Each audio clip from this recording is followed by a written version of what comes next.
All right, good evening. We're going to go ahead and get started, and we can figure out if this is not loud enough or too loud or whatever we're going to do here. So we'd like to welcome everybody. This is fire station number 6 for the city of Ventura, and this is part of every meeting. So the engine's getting a call. So we'll stop talking and let them go. I'll do your part.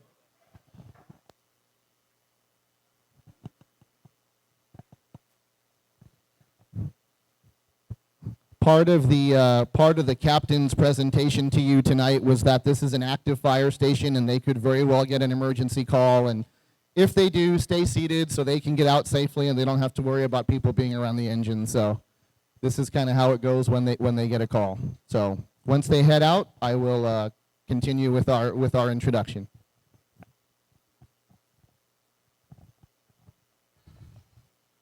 Okay, so we didn't plan that, I swear.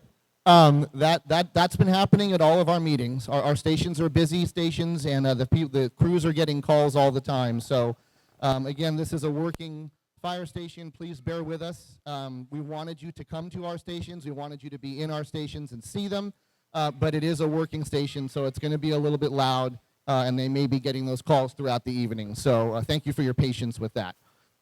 Again, welcome to Fire Station 6. My name is David Ndaya. I've been your fire chief here for about 8.5 years with Ventura Fire.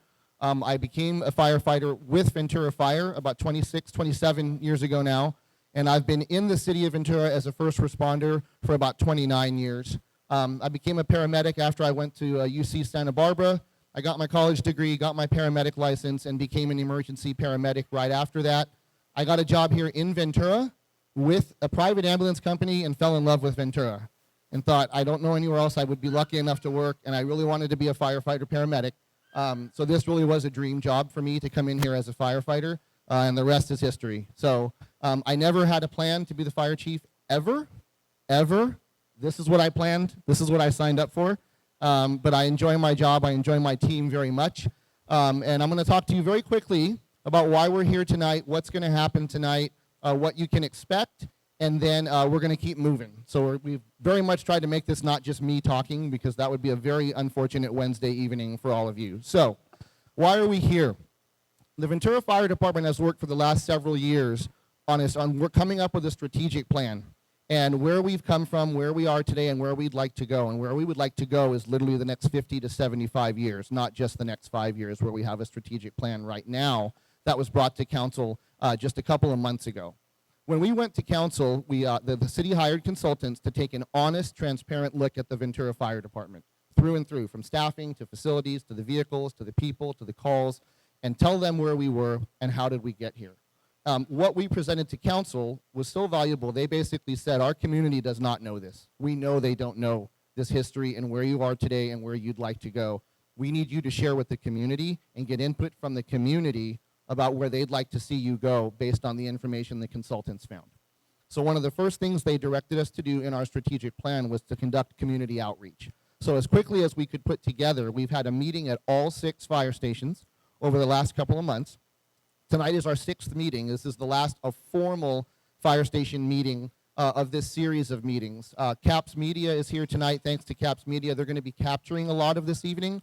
And then we're going to put something together so that those who couldn't make it to any of the 6 meetings will still be able to hear all this information from our consultant, Andy Fox, from me, and also from the questions that the community has asked. If you have to leave early this evening, we have a table in the back, and Emily's holding up. We have cards. We have written comment cards. We would love to hear from you if you have questions about the information you're going to learn this evening. And then we also have a card with a QR code, and that takes you to our website about our strategic plan. And there are frequently asked questions, the entire strategic plan, what the council voted on, and what our outlook is for the next 5 years, and a little bit beyond. So again, we couldn't be here tonight without the support of our city management as well as our city council. We're looking back 30, 35 years. You are actually in our youngest fire station. So this fire station was opened on July 23rd, 1988, so it just had its birthday. And it's been 34 years since we've opened doors at a new fire station here in the city of Ventura. You'll hear a little bit more about that tonight. So again, what we're going to do tonight, very quick intro from me. I'm going to introduce you to our assistant city manager, who's going to give you a very quick intro about their background and his support of what we're doing. We were going to introduce the station captain, and then from the station captain, if he's not here, we usually introduce the battalion chief, and they are all out on emergency calls right now. So it may come back to me, but because everyone's like, who's he going to give it to? So we'll figure out, but and then after that, you will get a station tour tonight. You'll get a tour of the fire station. We live here. This is where we are over a third of our lives, so we want you to see the ins and outs of a newer, this is our newest station. Other people got to tour stations that were built in 1952. You get to tour one that was built in 1988. And there's a young gentleman in the back that I think has toured every single fire station because he's come to every meeting and endured it. And so just so he could experience all of our fire stations. So kudos to him. So with that, I'd like to introduce, again, we couldn't do this without the support of our city management and city council. So joining us tonight is our assistant city manager, Akbar Ali Khan.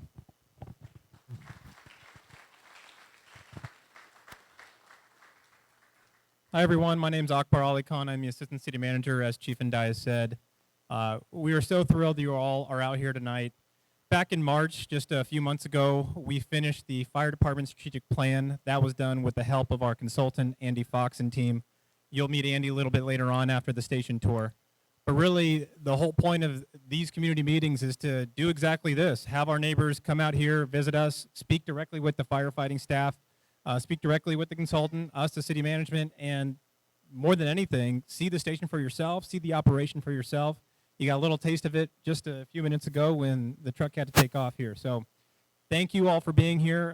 I did have the pleasure of introducing our captain, Benny Davis, but as David mentioned, he just left. So instead, I'm going to bring up our battalion chief, Doug Miser, and he's going to kick off the station tour.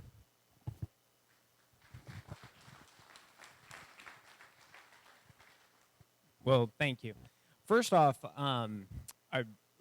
we're really excited to have everybody here. This is a great opportunity to have an opportunity to open up the doors, have you come in and see it's really your fire station. It's not our fire station. We're the lucky ones that get to work here, but it's truly your fire station. And obviously, this is the 6th station that we've done the tours on. And so everybody throughout the city of Ventura in their respective neighborhoods have had an opportunity to see and put eyes and have a better understanding of what their fire department does and the way it executes its services. So as far as the fire station here goes, I'll just explain to you one element right here. This is a fire engine. And so fire engine is different than what we would call a fire truck. So the fire truck, as you can imagine, is the one that they can drive from behind. A lot of times it's called a hook and ladder. This is a fire engine. This carries water. The hook and ladder is what we call a support company. And what a support company does is a lot of the functions and the tools that you see right here on this utility are contained on a truck company as well. And if you have an opportunity, which you will, to just kind of walk around it and look at it, and you can see that we have the different saws, the jaws of life, a lot of extrication equipment. We have a lot of support items that we would normally carry on a truck company. This is mirrored up with another engine company, which is what we call a rescue engine component. So just to take some of the mysteries of the terminology that we use, that will, hopefully give you a better understanding of what we do. Now, out of this fire station, we have a total of 3 people who work here 24 hours a day. These 3 individuals consist of a captain, an engineer, paramedic, and also a firefighter paramedic.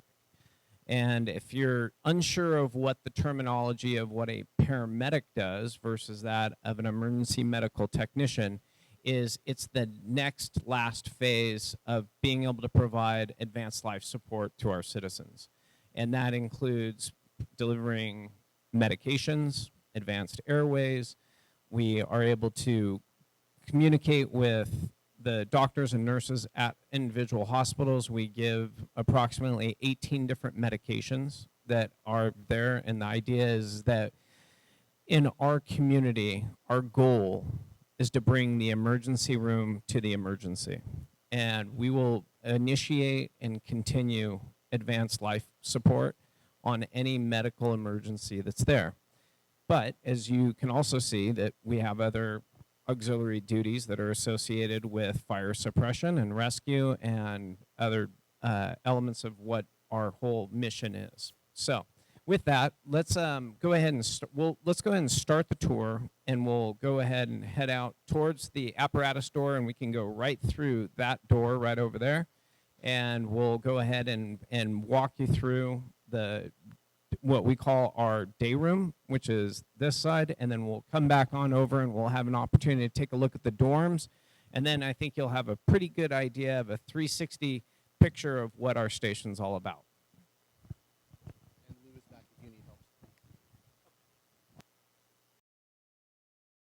The tour, there's a lot more information that we're going to share tonight, but we're going to regroup in just a second. We're going to release the kids if you would like.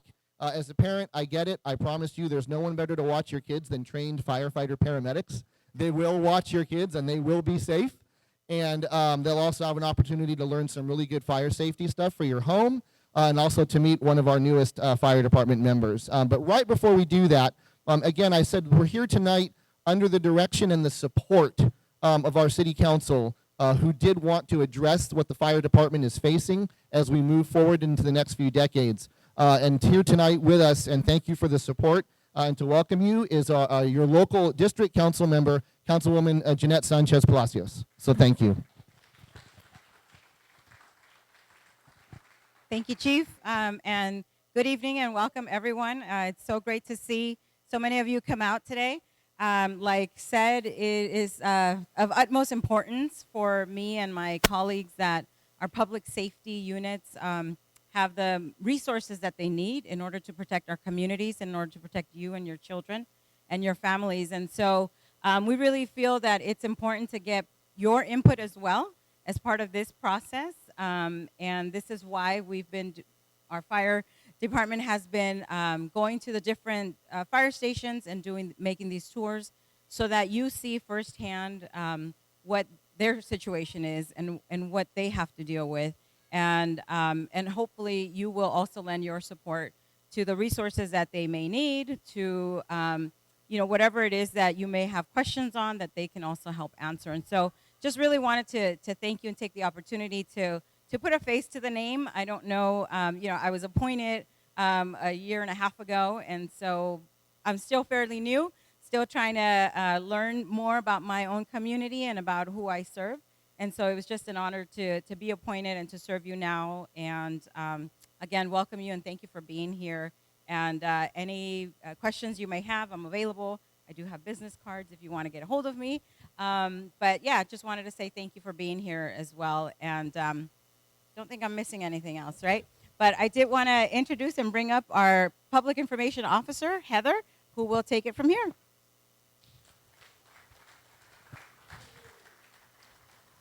All right, so I have the distinguished pleasure of introducing probably one of our cutest little stars of the day. My name is Heather Sumagaisai. My co-friend over here is also a Heather, and Heather brings hope with her. So I'd like to invite Heather and Hope up, share a little bit about why we have hope in our city fire department, and then provide an opportunity for our families and our children, if you wanted to join us through the doors in just a moment. We're going to teach you some fire safety, take you through some drills that you can even share with mom and dad tonight, and then you can have an up-close and personal date with Hope. Good evening, everyone. Thank you for being here this evening. So as she said, this is Hope Phoenix. She has been with the department now for 2 months. She is a therapy canine in training.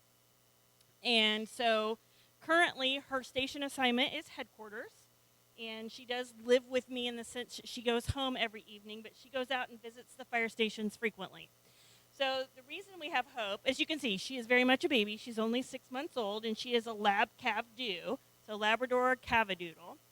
And the reason we have found that therapy dogs are important in the fire service and law enforcement is the actual mental health toll that this job takes on our firefighters and law enforcement officers. So suicide rates across all of North America, being both the U.S. and Canada, are at an all-time high. And so we are trying to, utilize any means we possibly can to reduce the stress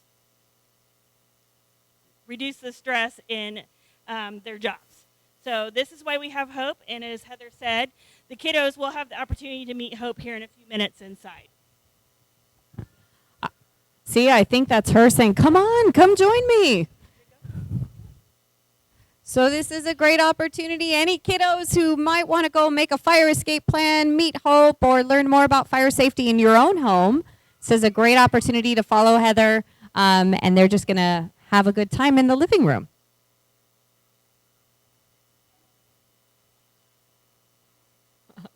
You can go ahead. Anyone who wants to follow Heather, you are welcome to do so now.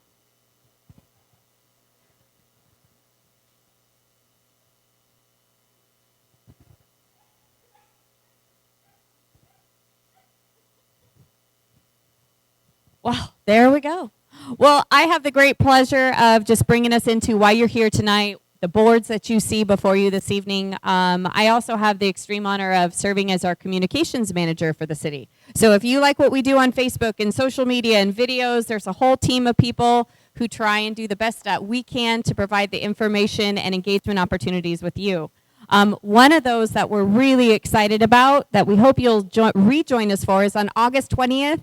We have a community block party that's between our PD and our fire folks. We're having music, fun, games, food trucks. It is going to be super fun and interactive between 11 and 3. Super fun for the family. We hope you can join us for that. Tons of information back there. And then last shameless plug was for those comment cards. If you have to leave early, one of the reasons why we're here is because we want to hear from you too. So if you don't feel comfortable asking or you got to leave early, feel free to scan that QR code or you can drop it on that gold card. And then now I'd like to bring back up our fire chief you've already met, David and Dia, and then also Andy Fox. You heard him introduced a little earlier. Andy, one of the reasons why he was so great to work with as we embarked on the strategic plan is Andy served on the Thousand Oaks City Council for 24 years. And in addition to that, he also has a 38-year membership with the Los Angeles Fire Department where he retired as their battalion chief. So he brings a lot of experience on both sides of the house, and he's been great to work with. Andy and Dave, you can join us now. Thank you, Heather. Can you hear me okay? Okay, very good. So again, it's a pleasure for me to be with you this afternoon. As Heather mentioned, the City Council engaged my partner and I, Diane McKay, to assist the city in a strategic plan for the fire department. And Heather told you a little bit about my background. I was actually the second in command for LA City Fire Department, and then she mentioned that I served on the City Council as mayor and council member for Thousand Oaks. So I don't know that I'm an expert, but I certainly bring a sense of both public responsibility in terms of using taxpayer dollars in a responsible manner, and I certainly have some background with respect to how fire departments should run. I spent some time as the union president in Los Angeles' Local 112, and also was the president of the Chiefs Association. So I've kind of seen the fire service from a 360 perspective, so to speak. When we engaged with the city of Ventura, the first thing that we did is we asked the city manager to provide us any past studies or any past reports that had been done by prior consultants. And actually the city has a fairly robust history of looking at the fire department.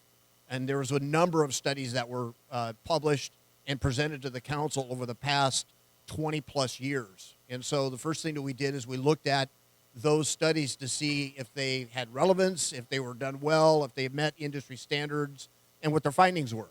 The good news was two of those reports were actually very, very helpful. They were presented to the council, and they touched on a number of findings that the consultant felt that the city needed to address and look at with respect to the fire service here in the city of Ventura. When I reviewed those reports, then I contacted the department and I asked for what I thought would be good in terms of kind of a situational awareness to get a tour of every station in the city and to actually talk to the firefighters. So the chief was kind enough to give us, over a period of several weeks, we visited every station in the city. I don't know if they mentioned, but firefighters work on a platoon duty schedule. So they're here 24 hours. So they're commonly here for 2, 3, 4 days at a time. So they work on 3 platoons. So we visited every station on all 3 platoons. So unless the firefighter was on vacation or was off with a broken leg, I had an opportunity to sit down and talk to basically every firefighter in the city of Ventura. And what I found is in the station visits, in looking at the past studies that have been done, were a lot of consistency from the findings from the prior study. So we went back to the city manager and touched base with council. We said, look, writing another, kind of report that basically says the same thing is a waste of time and money. You don't need that. The reports that you have actually are valid. They're very good. I think what we'd like to concentrate on is really 3 main areas that the reports pointed out and were also consistent with our findings. And so we reported these findings, amongst other things, that are the strategic plan to the city council. The first was dealing with staffing. Over the years, the fire department call load, in terms of number of calls that the firefighters respond to, has gone up significantly. Now, that's not uncommon in the industry, as we say, in terms of call loads have gone up over the years, mostly medical calls, so that's consistent in virtually every city, big and small. It's true of the city of Los Angeles, LA County. It's also true in Oxnard, Santa Barbara, and the city of Ventura. What is remarkable, though, is in the city of Ventura, the call load has gone up really exponentially, much, much higher than really anything could be explained. And we looked at a number of factors, the fact that you're a county seat, you have a county hospital here, you have the jails, you have the courts, you're a beach community, and so unfortunately or fortunately, depending on how you want to look at it, beach communities tend to be kind of a magnet for the homeless population because of the moderation in weather. It's basically moderate by the beach, and so it's a place where you can live outdoors, so to speak, without a lot of in terms of environmental impact. And you also have an increase in your elderly population, convalescent homes, that type of thing. So there were some anecdotal things we looked at, but essentially the call load has gone up, and the fire department staffing has not kept pace with the call load. And that leads to what the reports point out is what we call collisions. Now, collision in the fire service is not fire trucks running into one another. Collisions occur when you have multiple calls in the same area at generally the same time. So I'm going to give you just basically a quick study on fire department coverage here at like a very basic level. You see this map here. So tonight we're at Fire Station 6. That's over here in the purple. Right? It's on the outskirts of town, so to speak. You've seen the firefighters respond out just since you've been here a couple of times. All right? This happens 24 hours a day, 365 days a year. What we talk about in terms of collisions, if there's another call in Fire Station 6 sector, and the fire station that's here happens to be on a call, the next closest station is coming from the area in the blue. That's what we call a collision. When we visited the stations, we virtually saw that every day, all hours of the day, 7 days a week. Now, collisions occur in the fire service all the time. That's not an anomaly. We had them a lot in Los Angeles. But the collisions that occur in the city of Ventura happen way too frequently. They're a common occurrence. So, for example, in LA, at 5 o'clock in the afternoon on a Friday, we had collisions. We had areas that could not be covered by our ambulances. In the city of Ventura, it happens at 9 o'clock in the morning on a Tuesday. 1 o'clock in the afternoon on a Wednesday. Okay? It happens constantly. And the chief gets notified. And so these collisions cause response problems. Now, fire in the industry, in the fire service, the firefighters are supposed to be able to be at your doorstep within 4 to 5 minutes, 90% of the time. That's the standard. Now, that's when the bell rings. There's actually 3 levels of measurement for response times. The first is when you actually call 911. That's when your emergency starts. You're having a problem, could be a very big problem, and you call 911. The firefighters at the station are unaware of your emergency. The only person that knows is that dispatch operator that's on the other end of the phone. Okay, so you provide that information. They ask you a variety of questions. Okay, that's called dispatch time. So then they have to figure out who they're going to send, okay, and then they punch the alarm in. That's when the firefighters figure out or get notified that you have an emergency. The next is what they call response time or drive time, okay, and that's the time it takes for them to suit up at the station and then respond to your emergency. Now, you in Station 6, you're on the outskirts. So if somebody's coming from the inner city here, the middle of the city, their response time is going to be a lot longer, okay? So your drive time is the second measurement, okay? Actually, that's the third measurement. The time, the turnout time of the station, I misspoke, is the second measurement. So from the time they get the alarm to the time they actually break the door, that's the second measurement. They are very, very quick here. You actually saw the firefighters respond out within 60 seconds. So there's actually 3 measurements for your emergency. These collisions that occur when they have to basically drive farther, the response times go up, and in many cases, it's well beyond the 5-minute mark for 90% of the time. The chief will tell you that it's going to be somewhere around 50 to 60% of the time, and that's a problem. And it's kind of a roulette type thing. If you happen to be having a heart attack, kid falls in a pool, they're drowning, there's a shooting or a stabbing or some kind of critical call, and you happen to be at a time where this collision is, it's going to be a problem. It's going to be, so these collisions, due to the staffing, were the first thing that we noted as a finding. Secondarily, we noted the condition of the apparatus. The fleet is what we call it in the fire service. There's a replacement cycle. These apparatus are very expensive. A new engine, which is what the chief talked about $800,000. That's just with the equipment, the pump, the hose, and all the equipment that's on it. The hook and ladder of the truck company, that's well north of $1 million. So they're very expensive. The firefighters do a really good job of maintaining them. They look shiny, but trust me, they do a lot of maintenance. A lot of maintenance. These are checked, double checked, triple checked every day. The people that drive these rigs, they come in every morning and they check what they checked the day before. So when they have a call, all the equipment works. It's all in good operating order. It's maintained at the highest standard. So the maintenance of these apparatus is very, very high. But the reality is, when they have to put a lot of miles on them, just like your car, they tend to break down sooner. And our second finding was the replacement cycle for your heavy apparatus was way beyond the industry standard. Now, the chief's working on that through some grants and some other funding sources, but we identified that the age of the fleet was the second finding that really needed to be looked at. If it's ignored, and other departments have done this, you run into a situation where you don't have a fire engine that actually is operating. The firefighters are at the station and they don't have an apparatus to respond on. It can get that dire. So station replacement cycle is really, really important.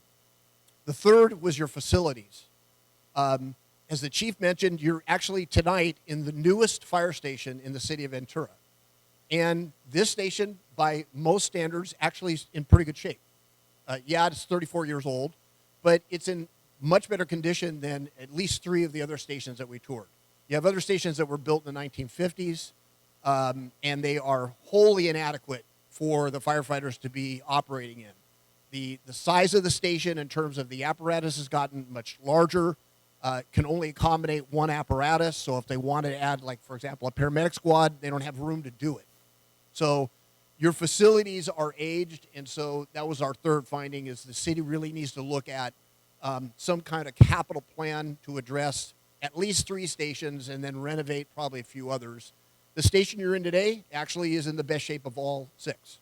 So you're actually seeing the best of the best. And this station could actually accommodate some additional resources. So, our findings, again, to be responsible in terms of your tax dollars isn't necessarily to build a bunch of new fire stations, but you have some that certainly need upgrading. Our other finding was that we shared with council was there's no training facility in the city of Ventura. So firefighters train every day. Sometimes it's in the training room, sometimes it's in the backyard, sometimes they drive out in the district and they do a variety of training. Most departments your size have some training facility, proper training facility where the firefighters can drive locally and train. You don't have that. Their closest one is with the Ventura County Fire Department. So in order to conduct any kind of really big training program. Firefighters have to leave the city, and because of like these collisions I talked to you about, it's just problematic. So we talked to the council that if there was any kind of capital plan, they should consider a proper training facility where you can maybe actually site another fire station and some headquarters. So those are the 3 findings that we found. There was a staffing problem in terms of your collisions, not enough firefighters, not enough apparatus to respond to the regular calls. In the other meetings, I referred to I'm kind of a sports guy, the routine ground ball. Okay, so we got any Dodger fans in the audience tonight?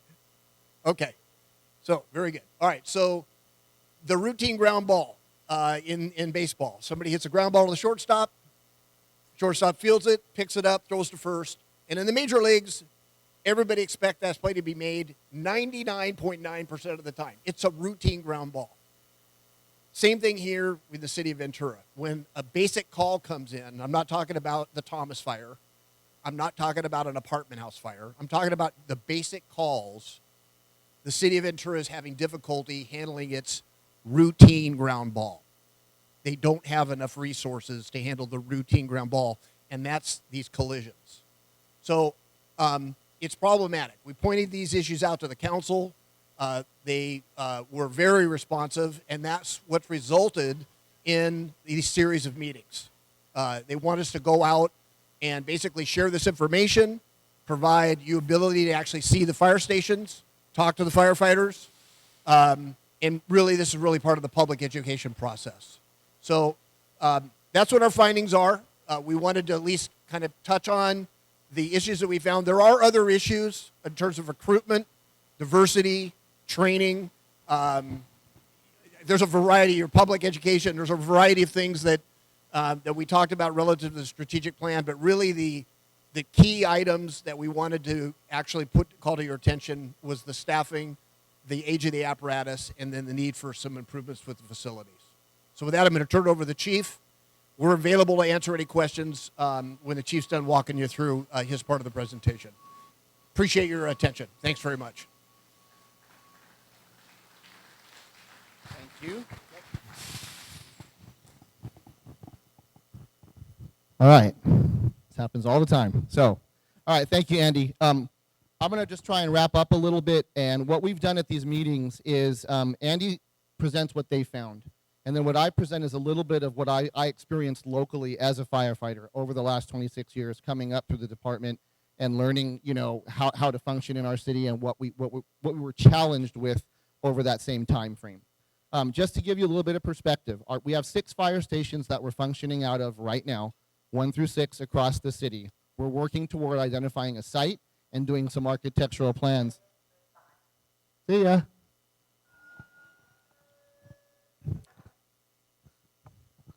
Everyone's like, you planned this. No, we didn't.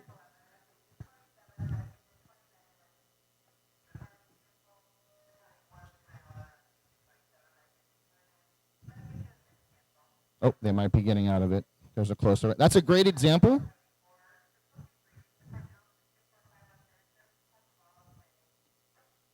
Okay, so they were going on a call, and then there was another unit that just became available literally during dispatch that was closer than they were, so now they got canceled. Otherwise, they would have been going to an area a little bit farther away for a call with several units. So that's how that works.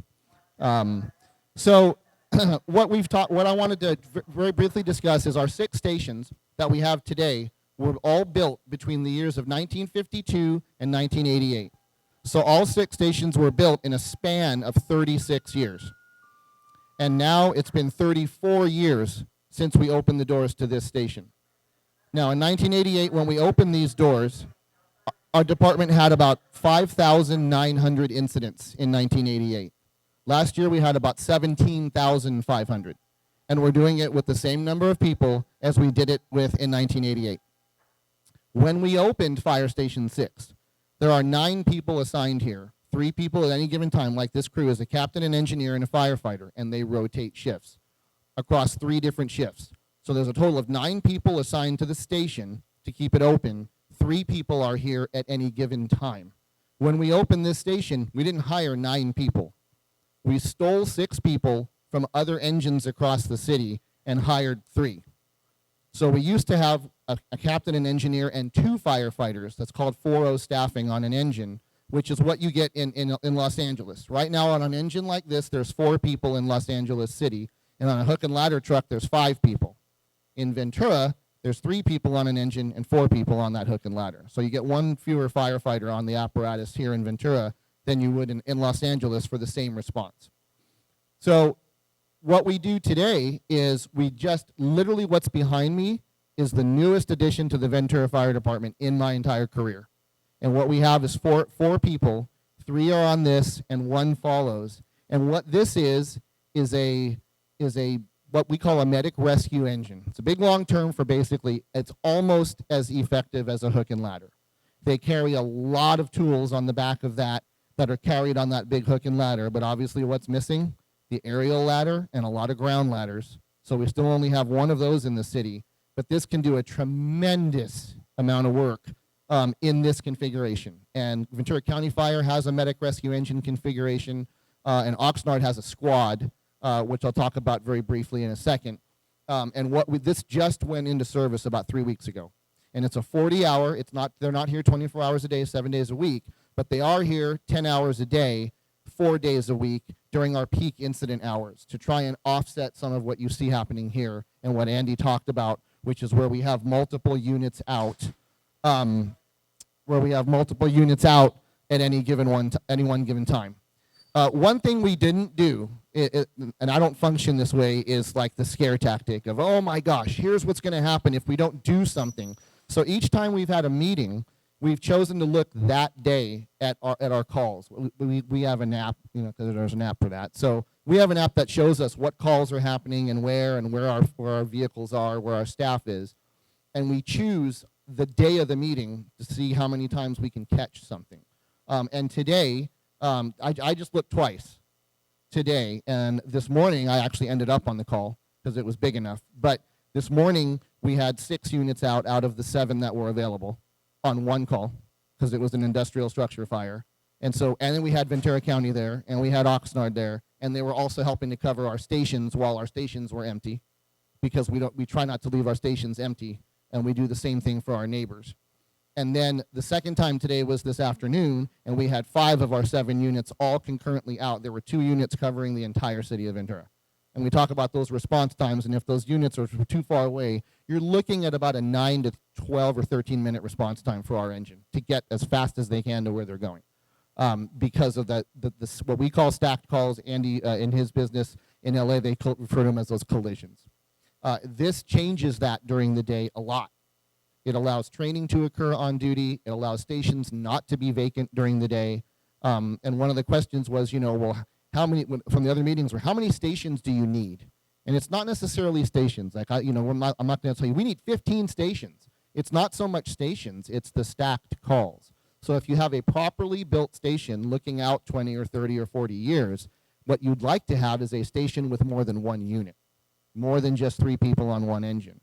If you go to cities like Santa Monica, Burbank, Santa Barbara, you'll see stations with 6 of these doors all lined up. And they may not have 6 units there, but they have 2 or 3 for the same reason. There's enough call volume in a smaller area that it's very often 1 vehicle goes out, and within 3 or 4 minutes, 5 minutes, there's another call in the same district, and the second unit from that same station will go out and go on that call.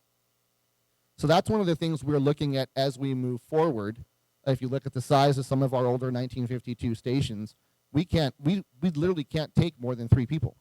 And that's what was found when Andy did his thing, was he goes, again, 52 was a long time ago, and it looks a lot different today, but we need to plan. Long after I'm not here, we need to plan and make our next station a 50, 60-year structure and have it be expandable. And that's what you're seeing in fire stations now, is community rooms, community gathering points. We live in an area all the time where we see family reunification points being needed. And Andy has mentioned this before, there's basically 2 buildings that should be within walking distance from anyone's home. One is an elementary school, the other is a fire station. And so that's what we would like to see, is as a 21st century fire station that's for the community, built for the community. That's either a really good shot or a really bad shot. I didn't hear what word he said, so I'm not sure which kind of shot it was. But been there both ways. And but so that's what we're looking to do as we move forward, is to get input from the community about, where do we put the stations, what areas of the city are most underserved as far as our response times. And we do have what's called a fire facilities and equipment master plan. That was done by a third-party consultant 15 years ago, and they looked at the city, the layout, the traffic, the development, travel times, signals, the build-out, and said, this is where we think some of your stations should go, and this is how big they should be. Council approved it about 15 years ago, and we all know about 15 years ago, things weren't that great anywhere. And so it was approved, and then we honestly didn't do a single thing in that whole binder. 15 years later, we've not executed what was approved to be done. One of the things everyone has asked about is Fire Station 4, the one we closed for 18 months at Telephone and Montgomery. In that plan at Telephone and Ramelli for access points and everything else. The land is there, it's the city's, it's a great plan, it's just really expensive. So again, we'd love to enact that plan, but we also have to be very realistic about how do we do that. So one of the things in the strategic plan that council directed us to do was to update that plan. Don't renew it, don't reinvent the wheel. There was a lot of work put into it, even though it was 15 years ago.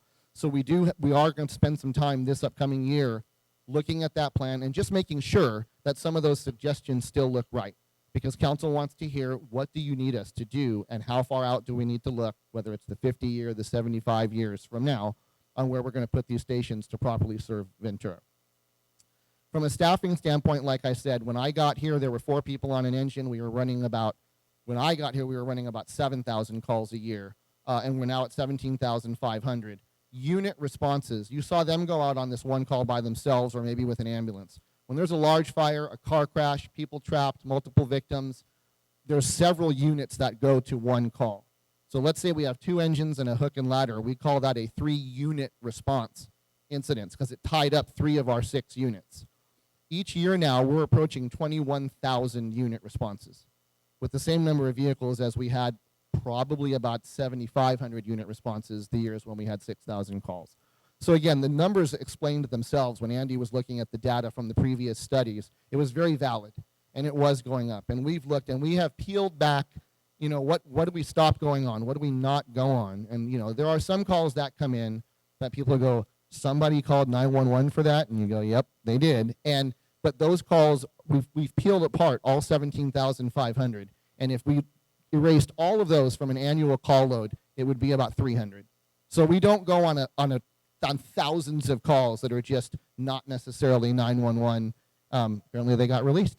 But so we've torn apart our calls, we've torn apart our data. And the one thing I wanted to stress to you, whether it's the vehicles, we are extremely grant aggressive as a city fire department and as a city. So currently, literally this Friday, my fingers are crossed, they're supposed to start awarding nationally. FEMA has a grant called a SAFER grant. That's how we reopened Fire Station 4 back in 2011, kept it open for 4 years before you allowed us to keep it open permanently with Measure O. And that's why it's still open today, is because of you. And that's why there's an engine there responding right now. I've put in for additional firefighters, and we're supposed to start hearing when that program starts awarding in August. So hopefully this Friday is when there'll be the first announcement that they're going to start that program. What it gives us is 36 months of federal funding with no match on the city's part. Now, many years ago, the federal government wanted a match from the jurisdiction that was asking for money. And this community said, we're asking for money because we don't have money. So we're turning down your grant because we can't pay the money you want us to pay in year number 3. So they were giving up millions of dollars because they couldn't pay their part in year 3. Well, now it's 36 months of funding with no match from the jurisdiction that gets the award. So we have an opportunity to add a couple of units full-time for 3 full years in order to get us through this hump of finding out how we're going to do this in pieces. There's just no way to add firefighters in mass. It's just too expensive. So what we'd like to do is get this grant, knock on wood, and get this grant. And hopefully what the grant does is if we over the next 36 months can work with city council to find funding for some of those positions. I put in for 13 firefighters. And if I can get those 13 positions funded by a federal grant, if over the next 36 months we find a way to carve out 4 of those positions, 5 of those positions, and still we can't do the other 8, what you do,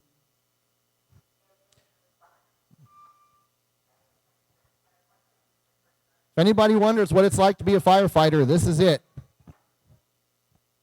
I don't know that they've eaten dinner. Have you? Did you eat? You did? Okay, they actually got to eat. There you go. Because if they didn't, tough. Just go and you keep trying. So thanks for bearing with us on it, too. This is part of being here, which is why we invited you. I don't want to talk for too much longer. I want to be able to get to the questions. But as far as the grants go, we have a grant in asking for firefighters. We also have almost a $4 million grant request in for vehicles for the same reason. If we can acquire a vehicle, it's very different once we acquire it. It still costs to maintain it, but getting over that hump of replacing a vehicle is huge. So we've asked for 2 engines, and we have an urban search and rescue vehicle that was used just the other day. We had a really horrendous call on Ventura Boulevard. An individual got trapped in some massive industrial machinery. And we had Oxnard Fire, Ventura County Fire, and our USAR teams were all there. And we had to literally cut this giant impeller apart to get the victim out, working to keep him alive and get him out safely. And so our urban search and rescue vehicle is actually legitimately a beer truck that we bought, painted red, and refabricated the shelves, and the firefighters built the shelves inside of it. And then we stuck it on the back of a unit that used to be in service when I was younger. And when we got rid of it, we said, well, hold on to it. We might need it for something. And so we took the front end of another vehicle and bolted a beer truck on the back of it, painted it red, and said, that's our urban search and rescue vehicle. Now, if we have an issue up on our hillsides, you can imagine what that looks like trying to go up a Ventura hillside. It's not pretty. So we've asked for funding, saying we've repurposed the vehicle. The vehicle is older than 1993, and we hit a lot of the boxes. My whole point here is we don't sit back as a fire department or as a city and go, hey, we have a problem, we just need someone to fix it for us. We are actively pursuing every penny we can get to not hit any of you. That's our number one goal, is to get what we need to serve you without asking you for something. But when we bring a 30 or 35-year issue, that's why council asks us to reach out to you. So we're very grant aggressive. We have a plan. These engines, I mean, these are 24-hour vehicles, and they're actually supposed to last us 20 or 25 years. Problem is, when you have our call volume do what it's done over the last 30 years, they don't last 20 or 25 years anymore. And so we're trying to get back on a 20-year plan, and council's working with us on that as well, to get on a 20-year replacement plan for the engines, and we're still being realistic that a hook and ladder is probably going to go 25 years before it gets replaced. The recommendation was we get on a 15-year plan. Now, any fire chief would love that. It's almost impossible. So that will definitely be the problem for the next fire chief or even the one after that, because we will not get on a 15-year replacement. It's just not fiscally responsible. But if we can get back at a 20, that would be great. And again, with these grants that we're applying for, that's what we're hoping for. Last thing, and then it's question time. A lot of people have asked the question, and it's a great question. You have this giant engine, which is great, and it saves lives, and it has a ton of equipment on it, but most of what you do is medical. So why do you take a big red engine to a medical call? And we have an answer. Imagine that. So what I explain is, this is a very basic building block for the fire service. And I say fire service, it's not fire. It's everything but the active commission of a crime department. Because if there is anything, I smell it, I heard it, I see it, there's help needed, over a cliff, under a bridge, on the freeway, if you really think about it, you call the fire department. And we will show up and we will solve your problem. We love doing that. We are here for that. And if there is an active crime, we're probably there shortly thereafter to take care of someone. So when these things, when we are, as a fire service, it's one of the things that we have worked toward is calling ourselves all hazard and being prepared for all hazard. This engine can handle all the different calls we might go to, no matter where it's coming from. And you've seen how many times they've gone out. So they could now be out and get another call. They don't know what that next call is going to be. So what I've said is people envision these as having two main things: a ton of hose and water, because you're a fire engine, and a really cool first aid cabinet. So why are you bringing the hose and the water when all you need is what's in the first aid cabinet? And some of the examples I've used is, if someone has a medical emergency on the second floor of an apartment, we get a phone call from a family member that's not on site, they're locked upstairs and they're alone. We have to get up to the second floor, force entry through the front door or go through a window, care for them and carry them down safely without compromising their cervical spine or any paralysis, treat them on the way. Just to do all those things, we've forced entry, we've done patient carry, we've maybe thrown a ladder, we've maybe blown a lock, we've gone inside, we've done the paramedic care, and now we have to carry them safely down the stairs. We've accessed about 5 cabinets for someone who had a heart attack, which is just one of our simple medical calls. So that's the thing, is people, I think there's a misnomer, there's a misconception of what's carried on our engines, and it's like, gosh, you're taking all this hose and water to someone with a heart attack, and it's like, no, we're taking the, you know, again, I could get into all the terminology, but we're accessing a bunch of equipment. Now, I will say, as the basic building block of the fire service, I'm not asking for 20 of these, I'm asking for 1 more.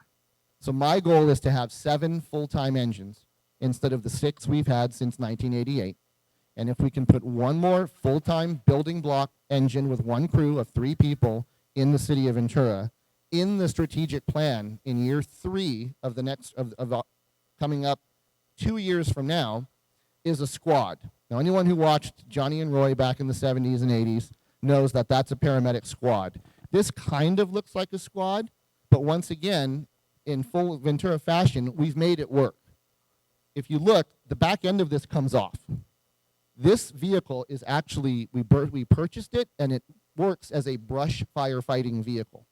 And it goes into our river bottoms all the time. And as you know, we have fires in our river bottoms all the time.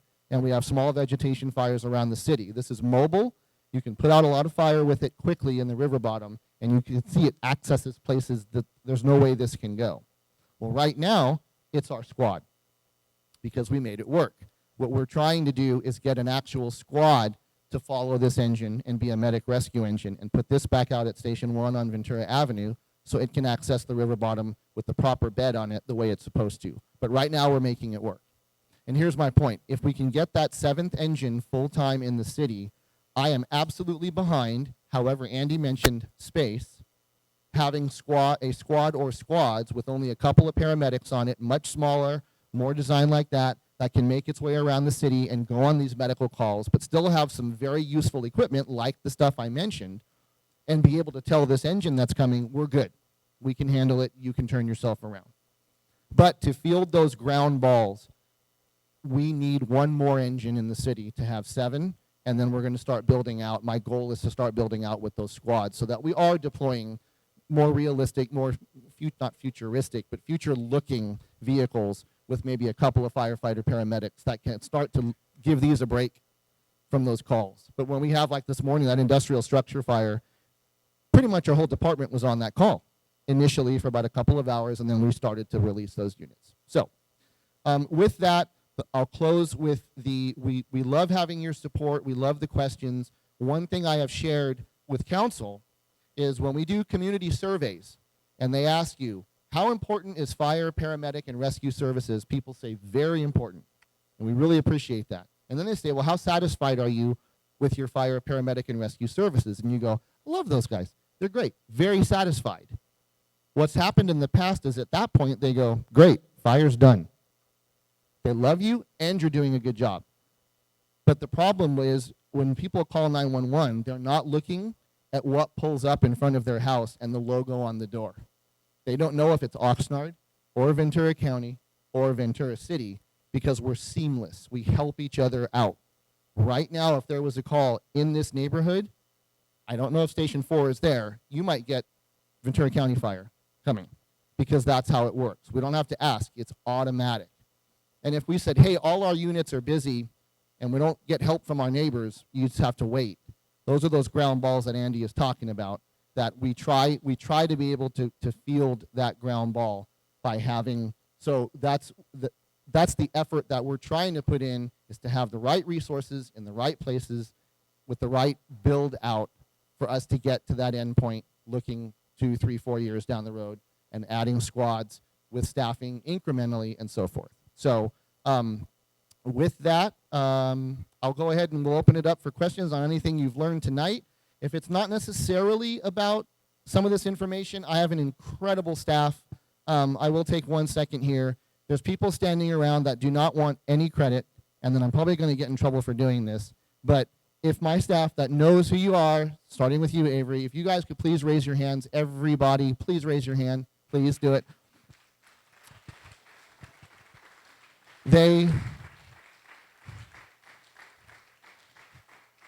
I'll get in trouble later, but they have made this possible for me, for Andy, for our city management, and for our council. This is no small feat to make this work. They came out and they checked it all, how it would make sense and where to sit, and they've made 6 of these occur, and I can't tell you how thankful I am. So again, I'll be in trouble later, but I just wanted to say thank you very much to the entire team that pitched in to make these meetings possible. So we will stay around if needed, if there's like kind of a random or off-topic question. If there's anything tonight, staffing, stations, the vehicles, Andy and I are both here from a consultant standpoint or from a local standpoint.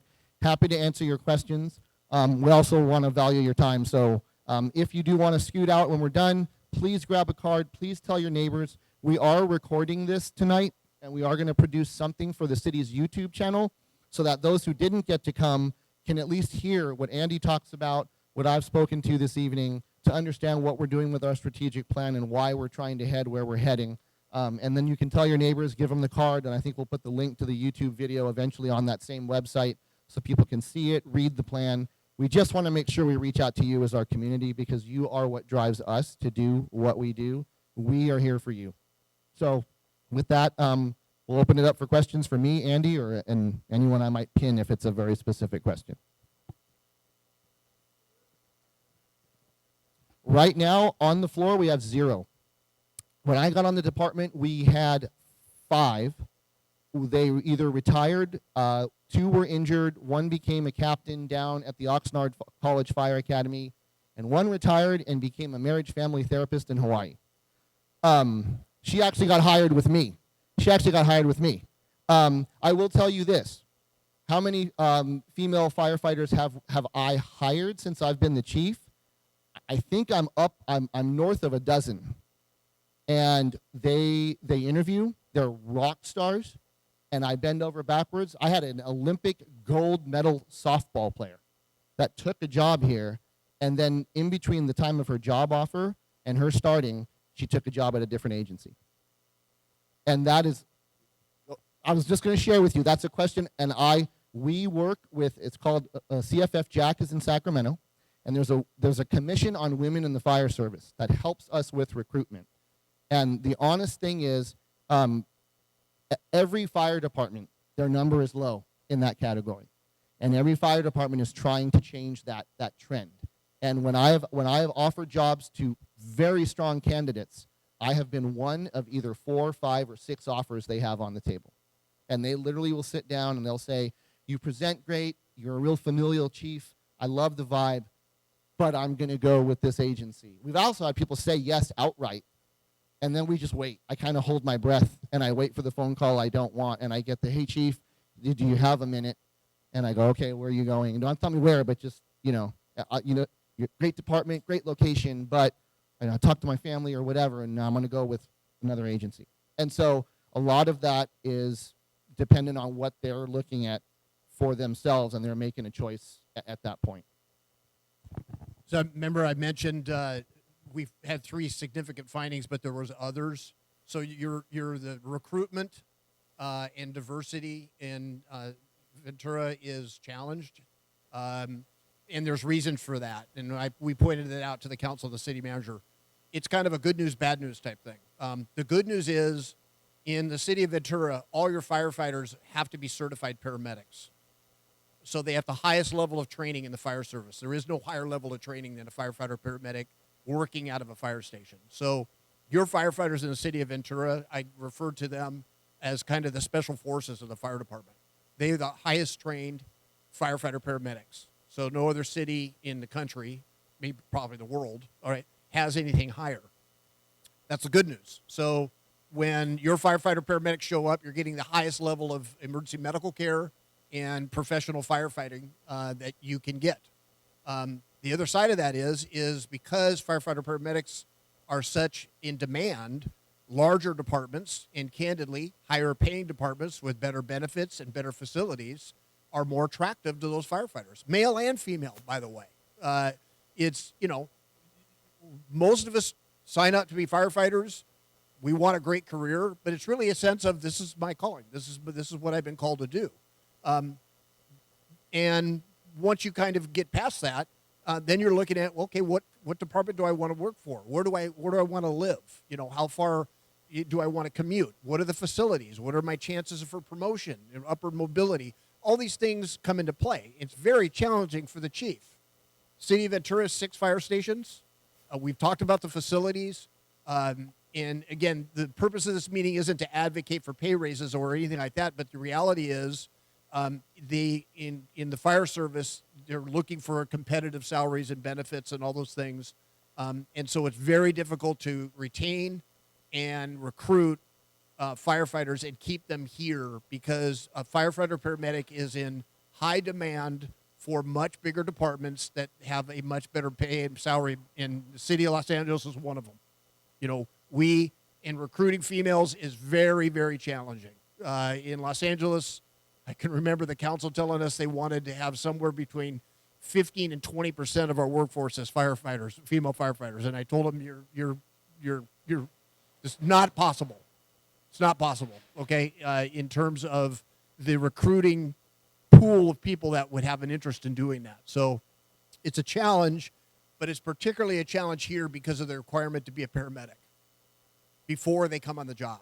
And so you would have a much more diverse department. How much, I'm not really sure, if you only had a condition to be trained as a firefighter.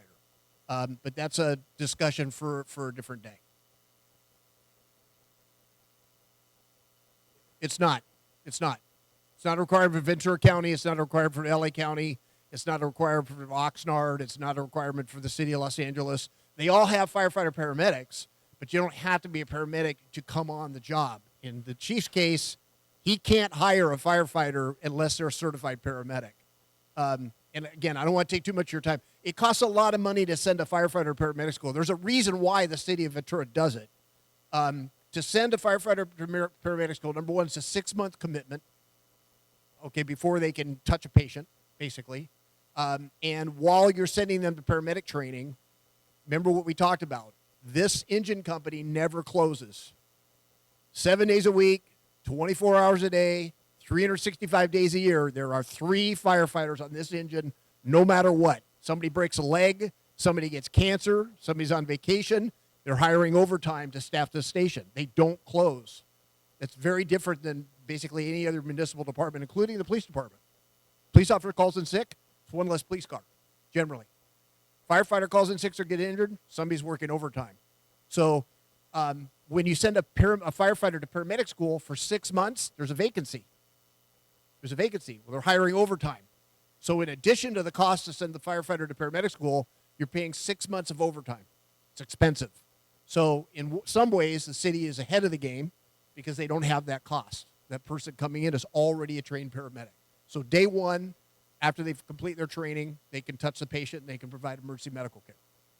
So it's a complex issue. It really is. It's a complex issue. There's no easy answer to it.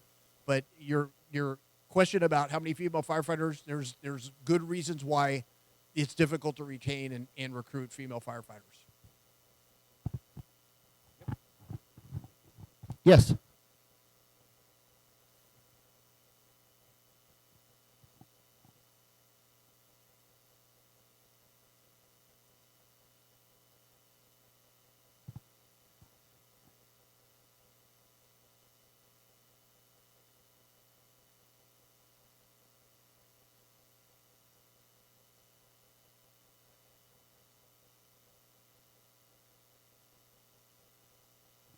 You mean between the 1952 and 1988 piece of it? The honest answer is I don't know. But I know as far like Station 6 was in a capital improvement plan as part of one of the city's structures to build and add. And I believe I'm using this because it's the most recent one, even though it was 34 years ago. And that's what we're trying to do with Station 7. And an example is, here's what we need to do, and there's some urgency to it. And that was the question council actually asked, was, okay, you know, we're not pointing fingers, we're not placing blame, but how did we get here? And that was one of Andy's recommendations was, I can tell you how I think we got here, but But I can also tell you, like, this is what we're giving you now, and we can't keep going down this route, or 10 years from now, it's going to be 44 years since we've last done something.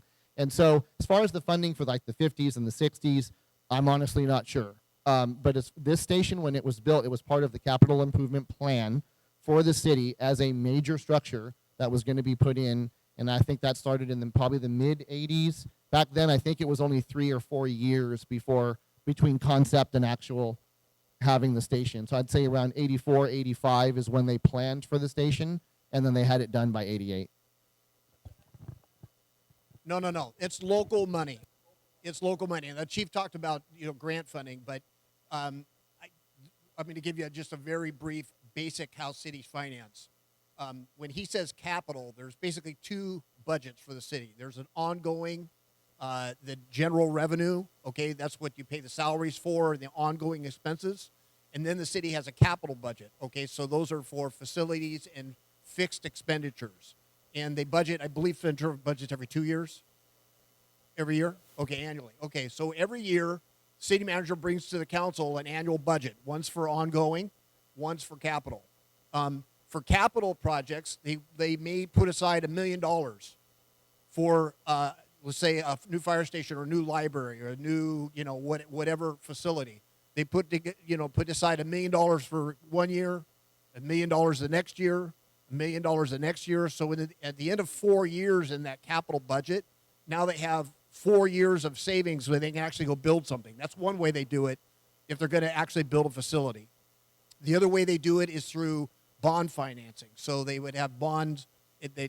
Basically, the city passes and has bond funding. So they actually have a bond that actually pays for capital facilities, and then they pay that bond back basically just like you pay your house payment, to the bank over a period of time. So that's how they build capital facilities. And my sense is, I haven't gone back and looked at it, but that's probably how the stations were built in the 1950s. They were capital expenditures. Council set the money aside. They basically paid for the facilities, not just fire stations, but police stations, libraries, all your public buildings. That's how they get paid for. Any other questions, comments?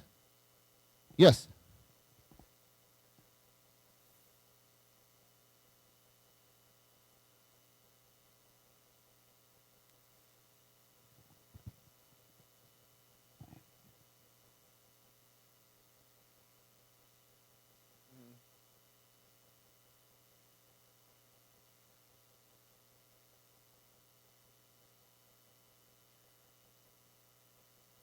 Oh, it's not. It's tied to engine hours and mileage, and then wear and tear, and then they monitor maintenance costs.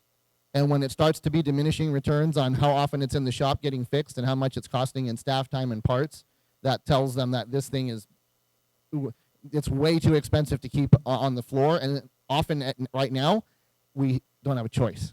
And so that's what we're trying to avoid, is when an engine shouldn't even really be on the road anymore, because of mileage, engine hours, pump time, pump hours, all those things that are in here that cost a tremendous amount to fix. You're spending more money than it.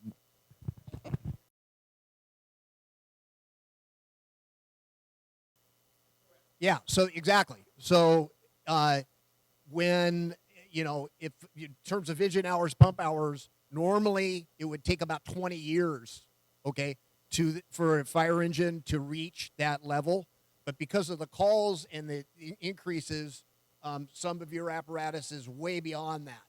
Okay, so it's reaching that kind of maximum threshold much quicker. Okay, but you're not replacing it as soon. So you're exactly correct. It's exactly like your family car.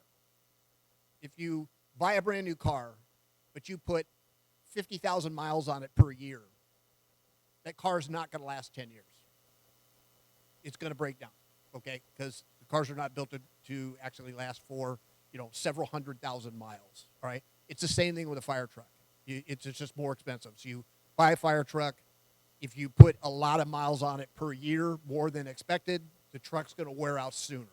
It's that simple. I have one quick go back for me that I forgot to mention, that I mentioned in other meetings. People had questions about our response times. And very quickly, the national standard, Andy normally talks to it as well, we like to, when you talked about the response times earlier about when we find out about the call, as soon as we know there's a call and we actually get dispatched, our goal is to respond in 5 minutes or less 90% of the time on an emergency call. So 90%, 5 minutes or less. And what happens is two things. I don't like averages when it comes to response times, because when you do averages, and if we have two people that are not breathing, and one call we get there in 2 minutes, and the other call we get there in 8 minutes, when the brain dies in 4 to 6 minutes, you go, hey, the average response time was 5 minutes. You guys are killing it. That's not true, right? It's great for the 2-minute person, but not good for the 8-minute person. So that's one thing, is you'll hear me steer away from averages on response times because they're very, very misleading for that exact reason. And the second thing about our response times is right now around the agency, the goal is 90%. It's a national standard. It's accepted in many fire agencies all across. And we're batting between maybe anywhere from 43 to 51%.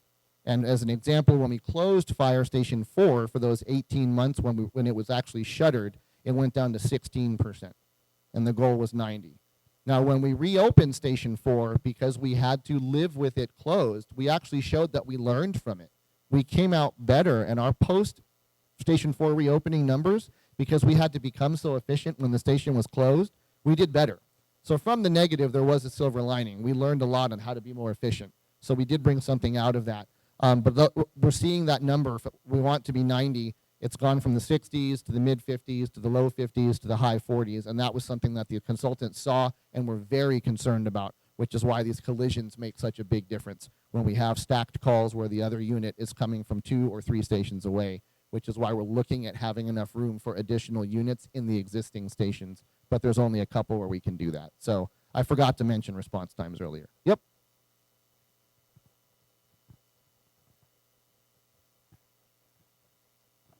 It does, and like I said, that was looked at in the 15-year plan before, and with GIS and all the technology out there now, that's part of what we're looking at is out-of-gate, freeway access, traffic flow, time of day, and sometimes, like I use Anaheim as an example. Anaheim's weird, the city of Anaheim, and but they actually built 2 brand new stations incredibly close to each other. Like one would think, why would you do that and not just have one big station? And they actually had, between the land, the logistics, and the units, they had all the data and showed, let me show you where this unit's going to go most of the time and where this unit's going to go this most of the time. And it made sense. And they actually built 2 smaller stations. Now, again, that's Anaheim. It worked. But that does get looked at. So that's obviously right now, because it's been so long, you know, the harbor area, when the Seaward station goes out, there's a tremendously long response to anywhere along harbor, to the Keys, to the harbor, to the marina.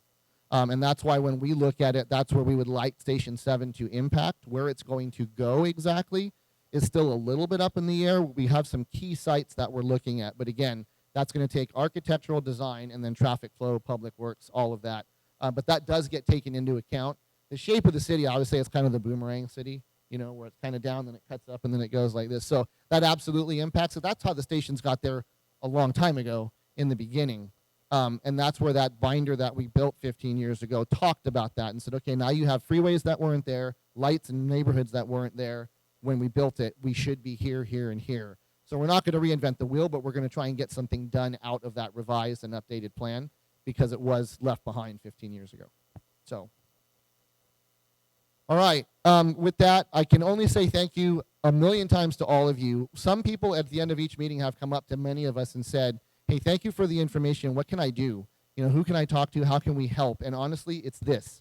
It's taking a beautiful evening and coming and listening to us talk. That's a commitment in and of itself. To hear the information, to ask the questions, to share the information with your neighbors, that's what you can do, is just listen and acknowledge what's going on. We're going to be updating council as time goes by in this plan. Here's where we are. Here's what we did the outreach. Here's part of the 5-year plan. Here's what we're asking for this year. Council's going to hear the input back from you, from us, from the consultants. And really, it's showing up, and it's staying educated, sharing with your neighbors, and encouraging them to go to the website, ask us questions. And we really do want questions. That's not just lip service. We would love for people to submit questions on the website or write down on cards. Take a few cards with you, give them to your neighbors. Maybe you can even answer some of their questions after hearing some of the presentation. That's our goal, is to make you aware of how we operate and where we'd like to be, but most importantly is where you'd like us to be and how you'd like us to help you and how to service you. So we appreciate the time very, very much. If you have any questions and there's stuff on the back and there's still some snacks out, please help yourself. Thank you again for your time, and we really appreciate it. Thank you again for your support, and we are here for you 24/7. Thanks again.